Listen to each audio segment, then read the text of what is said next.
ሰላም ቤተሰብ ከመን ኢኹም ድሕና ድኹም ኣነ እኮ ሰላም እየ እግዚአብሔር ይመስገን ከምዛ ኣነ ሰላም ዘለኹዎ ሰላም ንኽትኾኑ በዓልቲ ተስፋየ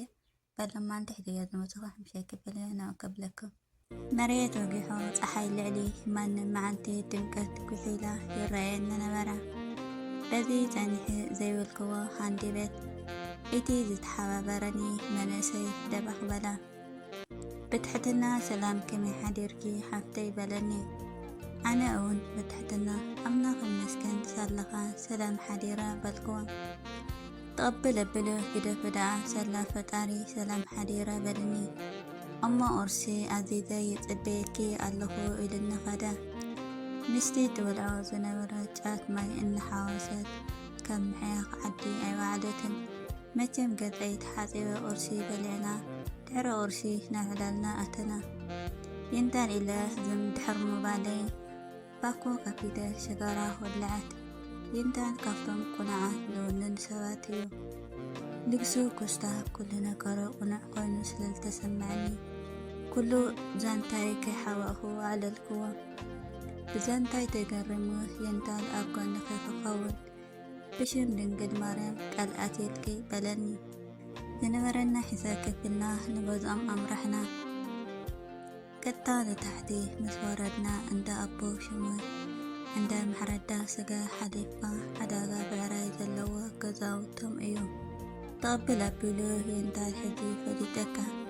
ካብ ሰላምታ ዝሓልፍ ሌላ የነበረናን እምበር መፋለጢና ኩዕሾ ብሓደ ንፀወት ነርና ኣብዎ ምክሓወይ ካብ ዝፈትዎ ነገራት ሓደ ኩዕሾ ምፅዋት እዩ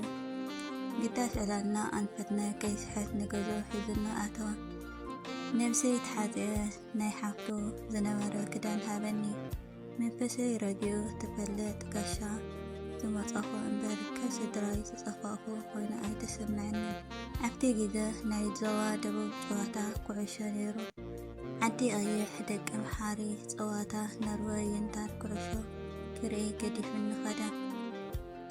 እቲ መንደቕ ናይ ስእሊ ብብዝሒ ናይ መላእኽቲ ስእሊ ነይርዋ ብፍላይ ግና ብሓደ ፀግዒ ኣቶም እትፅዕሮ ፀር ዝኸበደኩም ናባይ ንዑ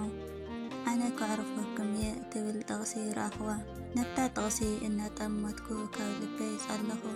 ድሕሪኡ ግዳ ንእሽተን ቅሳነት ኮይኑ ተወሳኺ ኣብታ ኩንሸሎ ክልተ ገዛ ጥራሕ እየን ነይረን ክልቲአን እውን ናቶም ምንባር ረበሻ ስለ ዘይነበረ ቅሳነት ዘለዎ ዕረፍቲ ይዕርፉ ነበሮ ኣነ ከም ምኪ ዛንታ ሳራ ናበይ ገፁ ምዃኑ ኣንፈቱ ክርዳኒ ኣይከኣልን ኣነ ከም ምኪ ዛንታ ሳራ ናበይ ገፁ ምዃኑ ኣንፈተይ ክርዳኒ ኣይከኣልን ክትቕፅለለይ ድማ ሓተትክዋ ገለ ሰዓታት ደቅስና ኣደይ ንብዓት ኮይኑ ቀለባ ክትበኪ ኣብ ድቃሰይ ተረኣየትኒ ሰንቢደ እውን ተባራበርኩ ኣብ ዓራት ተፀጊዐ ብሓሳብ ንዓድና ተመሊሰን ከለኹ ይንታን መፅኡ ኣብቲ ዝነበርክዎ ዓራት ኮይነ ክጭነቅ ከም ዘይብለይ ሓቢርኒ ድራር ምስራሕ ጀመረ ከም ውዲ ኸማን ኣይኮነን ልዕሊ ጓል እዩ ነዚ ምግቢ ዝሰርሖ ዋላ እኳ ክቐበሎ ተሓሰብኩ ኣብኒ ኣነ ድራር ንስኺ ቡና ተስቲኒ ኢሉ ድራር ስራሕ በሊዕና ቡና እናሰተና ዋሕዚ ዘለዎ ዕላል ናብ ዕላልና ኣተና ቡና እናሰተና ከመይ ፍኺስኒ ኣይተረድአኒ ዓይኒ ሞሊኡ ወዲ ዘይጥምት ነበርኩ እሞ ድማ ናይ ሓደ መዓልቲ ዝፈልጦ ወዲ ክሕስቦ ኣይደለኹን ከም ሓቂ ሚካሓዊ ናይ መንፈስ ሓዊ ኮይኑ እዩ ተሰሚዐኒ ድፍረት ሓዊሰ እድንን እናበልኩ የናሓወይ ስድራኻ ኢላ ሓተትክዎ ኣወዳድቓ ቃላቱ ህድኣት ልቢ ሂዋን እዩ ዝማርኽ ቃላቱ ካብ እዝነይ ሓሊፎም ኣብ ልቢ እዮም ዘእትዉ በቲ ልሕትት ዝበለ ድምፁ ሳራ ሓፍተይ ስድራይ ኣብ ወፃኢ ሃገር እዮም ዝነብሩ ስድራይ ንዓይ ንሓፍተይ ጥራሕ እዮም ወሊዶም እታ እንኳን ዝነበረት ዓባይ ሓፍተይ እውን ስደት ከይዳ ኣነ በይነ እየ ዝነብር ካብ ሕጂ ግና ሳራ ትበሃል ናይ መንፈስ ሓፍቲ ኣላትኒ መቸም ግዜታት ሓሊፉ መዓልትታት ሓሊፉ እውን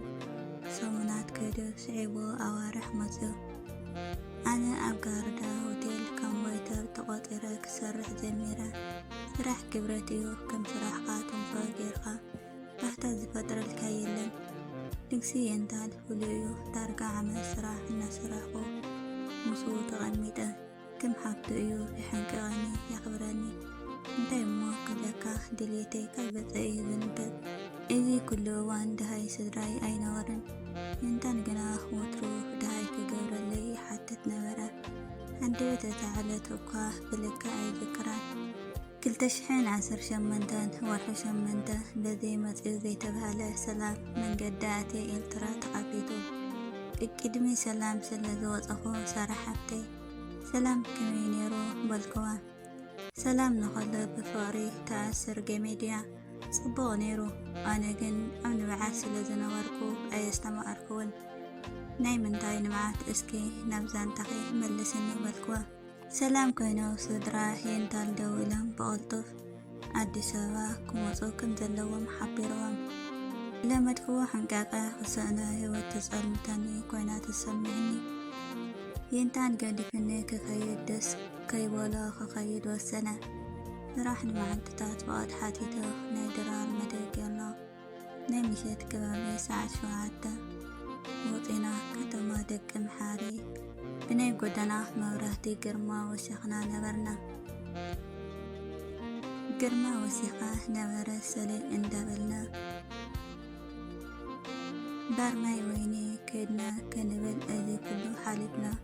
ምግቢ ካብ ገዛና በሊዕና ስለዘይወፃና ድሕሪ ደቂ ምሓሪ መልእቲ ምዝዋራ ውዑይ ነገር ክንሰቲ ሓቲተያ ቆሪ ደቂ ምሓሪ ኣብ ድሓን ኩነታት ስለ ዝነበሩ መስተ ክንሰቲ ሓቲተያ የንታን ግን ካብ ልቡ እዩ ነይሩ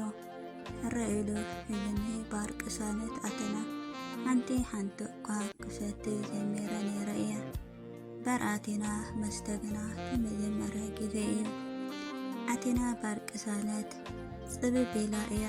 ቢራ ወሪዱ ክንሰቲ ጀመርና ድምፂ ሙዚቃ ልዕሊ መጠን ዓው ኢሉ ስለ ዝነበረ ክዕልል ኣይትኽእልን ኢኻ ዋሕዚ ሓንቲ ደርፊ መፅያ እቲ ድምፃዊ ድማ ቶማስ ኣልኣዛር እዩ ብፍሉይ ንዓይ ዝተደረፈት ኮይኑ ድማ ተሰምዐኒ ንምስትምቓር ገለ ትሕዝቶ ክነግረካ ንስካ እዩ ጣዕም ገዛኻ እዩ መማቒ ወላ ኣተጠማኻ ካልእ ተተረፈ ትሓንቅቐሉ ነዛ ደርፊ ሰሚዐ ገዛና ኣደይ ኮስታ ኩሉ ነገር ክትዝከረኒ በታ ደርፊ ንባዓስ ይዕርኒ እንተን እውን ቤቱ ገዲፉ ንስደት ክኸይድ ስለ ዝነበረ ንቕንቕ በለ ተቐራሪብና ኣብ ኣፍ ልቡ ኣፀጊዕኒ ተስፋ ኣስነቐኒ ሓንቲ ድሕሪ ሓንቲ ክልተ ድሕሪ እውን ሰለስተ ንፈላለ ስለ ዝነበርና ሙሉእ ለይቲ ክነሰቲ መሬት ናብ ወጋሕታ ገጹ ኸይዱ በየነ ገዛ ኸይደ በየነ ወፂና ካብቲ ባር ኣይተረዳንን ምኽንያቱ ልዕሊ መጠን ኢና ሰቲና ነርና የንታን ሕቑፉኡ ጣዕሚ ኣለዎ እቲ ዝሓለፈ ግዜ ኣብ ሕቑፉኡ ይድቅስ ነይረ እናበልኩ ተመሊሰ ተጠምጢመየ ድቃሰ ይቀጸልኩ ኣብ ምቁር ድቃስ ከለና ሞባይል ናይ የንታን ፀዋዕት ኣብዚ ተስና ተቐቢልና ኢሉ መን ክንብል ይቕፅል